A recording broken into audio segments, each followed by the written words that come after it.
Capítulo 5. O terror. 4 dias depois, a população de Itaguaí ouviu consternada a notícia de que um certo Costa fora recolhido à Casa Verde. Impossível. Qual é impossível? Foi recolhido hoje de manhã. Mas na verdade ele não merecia. Ainda em cima, depois de tanto que ele fez.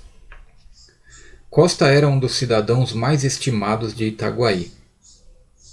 Herdara 400 mil cruzados em boa moeda de el-rei Dom João V, dinheiro cuja renda bastava, segundo lhe declarou o tio no testamento, para viver até o fim do mundo.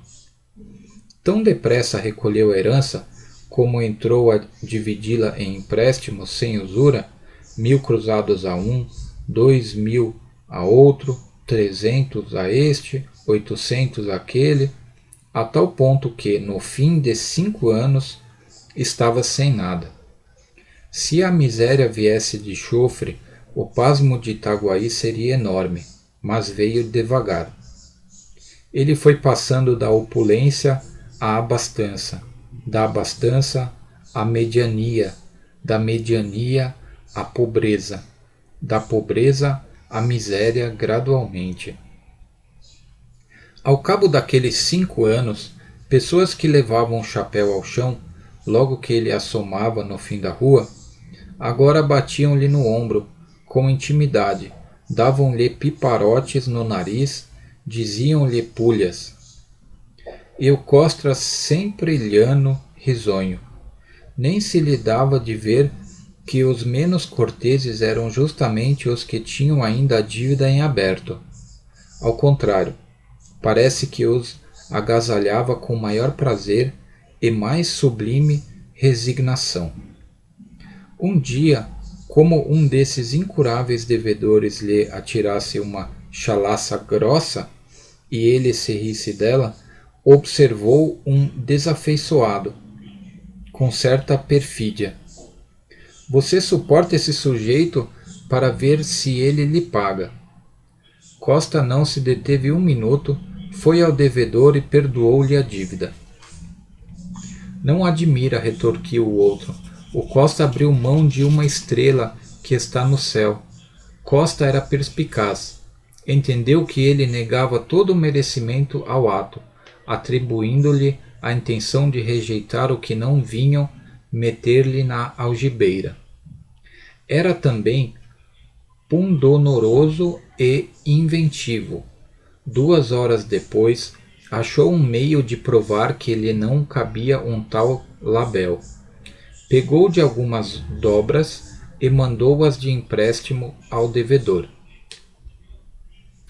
Agora que, pensou ele sem concluir a frase. Esse último rasgo do Costa persuadiu a crédulos e incrédulos. Ninguém mais pôs em dúvida os sentimentos cavalheirescos daquele digno cidadão.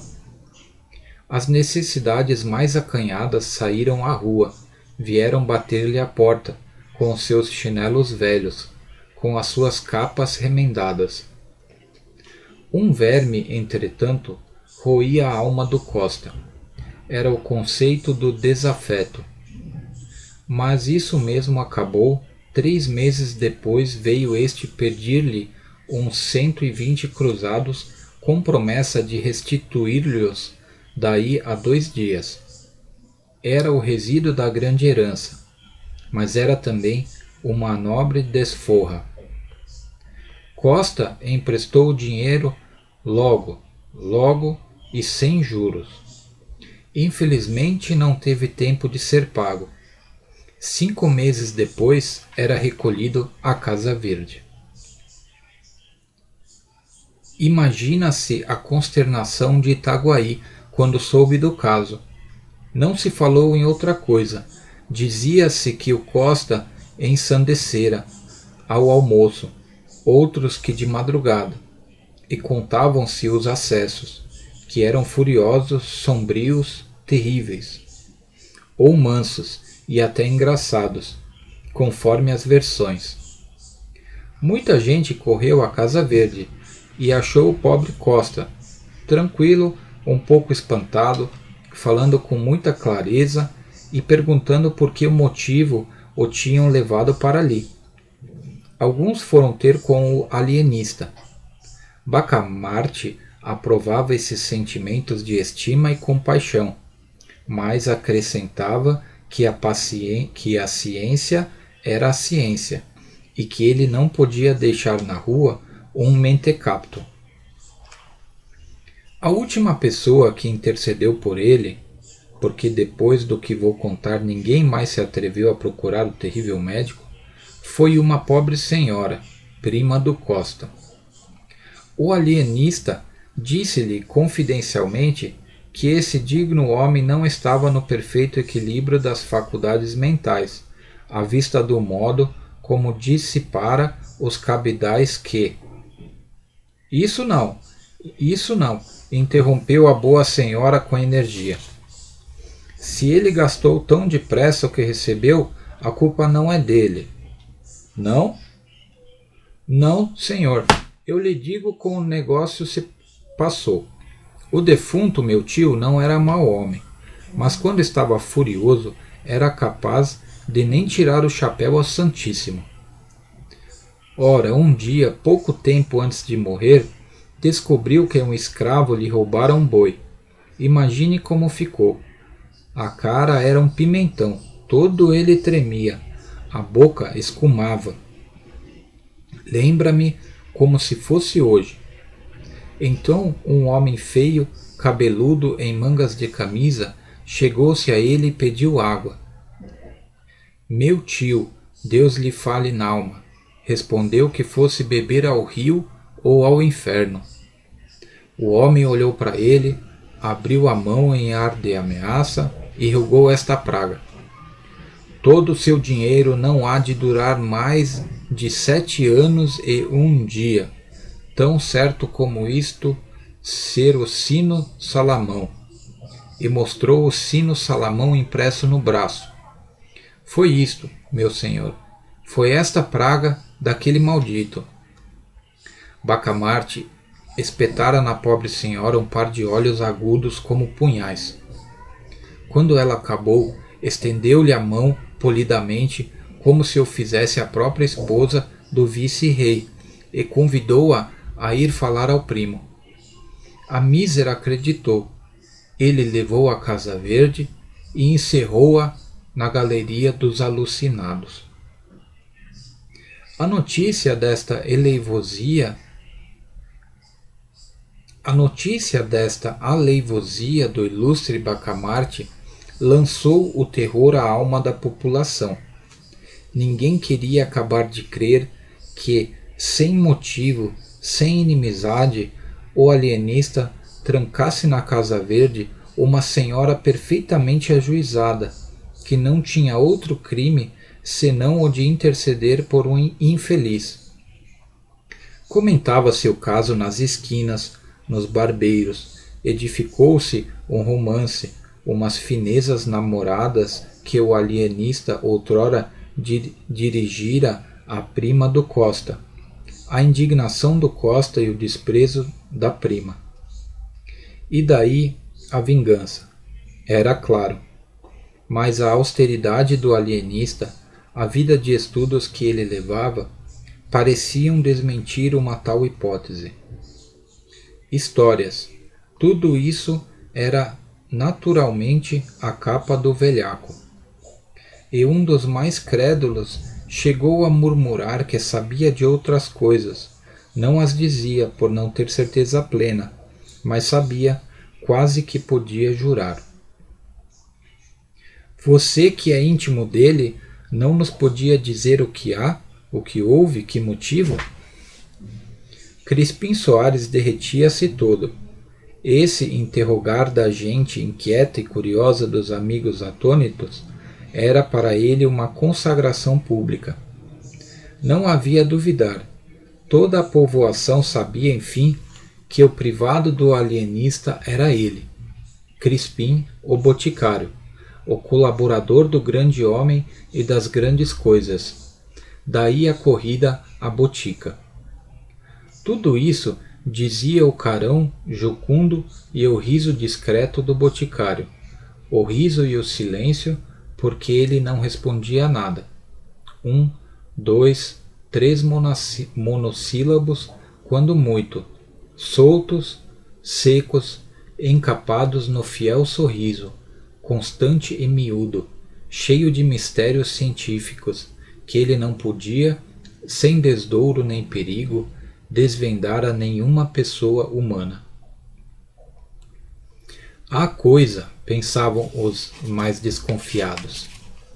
Um desses limitou-se a pensá-lo, deu de ombros e foi embora. Tinha negócios pessoais. Acabava de construir uma casa suntuosa. Só a casa bastava para deter e chamar toda a gente, mas havia mais. A mobília que ele mandara vir da Hungria e da Holanda, segundo contava, e que se podia ver do lado de fora, porque as janelas viviam abertas. E o jardim, que era uma obra-prima de arte e de gosto. Esse homem, que enriquecera no fábrico de albardas, tinha tido sempre o sonho de uma casa magnífica, jardim pomposo, mobília rara. Não deixou o negócio das albardas, mas repousava dele na contemplação da casa nova, a primeira de Itaguaí, mais grandiosa do que a Casa Verde, mais nobre do que a da Câmara. Entre a gente ilustre da povoação havia choro e ranger de dentes, quando se pensava ou se falava ou se louvava a casa do albardeiro, um simples albardeiro, Deus do céu. Lá está ele, embasbacado, diziam os transeuntes de manhã. De manhã, com efeito, era costume do Mateus estatelar-se no meio do jardim, com os olhos na casa, namorando, durante uma longa hora, até que vinham chamá-lo para almoçar. Os vizinhos, embora o cumprimentassem com certo respeito, riam-se por trás dele, que era um gosto. Um desses chegou a dizer que o Mateus seria muito mais econômico e estaria riquíssimo se fabricasse as albardas para si mesmo. Epigrama ininteligível, mas que fazia rir as bandeiras despregadas. Agora lá está o Mateus a ser contemplado, diziam à tarde. A razão deste outro dito era que, de tarde, quando as famílias saíam a passeio, jantavam cedo, usava o Mateus postar-se à janela, bem no centro, vistoso, sobre um fundo escuro, trajado de branco, atitude senhoril, e assim ficava 2 e 3 horas até que anoitecia de todo. Pode crer-se que a intenção do Mateus era ser admirado e invejado, posto que ele não a confessasse a nenhuma pessoa, nem ao boticário, nem ao padre Lopes, seus grandes amigos. E entretanto, não foi outra a alegação do boticário, quando o alienista lhe disse que o albardeiro talvez padecesse do amor das pedras, mania que ele, Bacamarte, descobrira e estudava desde algum tempo. Aquilo de contemplar a casa... Não, senhor, acudiu vivamente Crispim Soares. Não? Há de perdoar-me, mas talvez não saiba que ele de manhã examina a obra, não a admira. De tarde são os outros que o admiram, a ele e a obra. E contou o uso do albardeiro todas as tardes, desde cedo até o cair da noite. Uma volúpia científica alumiou os olhos de Simão Bacamarte. Ou ele não conhecia todos os costumes do albardeiro, ou nada mais quis, interrogando o Crispim, do que confirmar alguma notícia incerta ou suspeita vaga. A explicação satisfê-lo, mas como tinha as alegrias próprias de um sábio, concentradas, nada viu o boticário que fizesse suspeitar uma intenção sinistra. Ao contrário, era de tarde, e o alienista pediu-lhe o braço para irem a passeio. Deus, era a primeira vez que Simão Bacamarte dava ao seu privado tamanha honra. Crispim ficou trêmulo, atarantado, disse que sim, que estava pronto. Chegaram 2 ou 3 pessoas de fora. Crispim mandou-as mentalmente a todos os diabos. Não só atrasavam o passeio, como podia acontecer que Bacamarte elegesse alguma delas para acompanhá-lo, e o dispensasse a ele. Que impaciência, que aflição! Enfim, saíram. O alienista guiou para os lados da casa do albardeiro, viu a janela, passou 5, 6 vezes por diante, devagar, parando, examinando as atitudes, a expressão do rosto. O pobre Mateus apenas notou que era objeto da curiosidade ou admiração do primeiro vulto de Itaguaí. Redobrou de expressão, deu outro relevo às atitudes. Triste, triste, não fez mais do que condenar-se. No dia seguinte, foi recolhido à Casa Verde.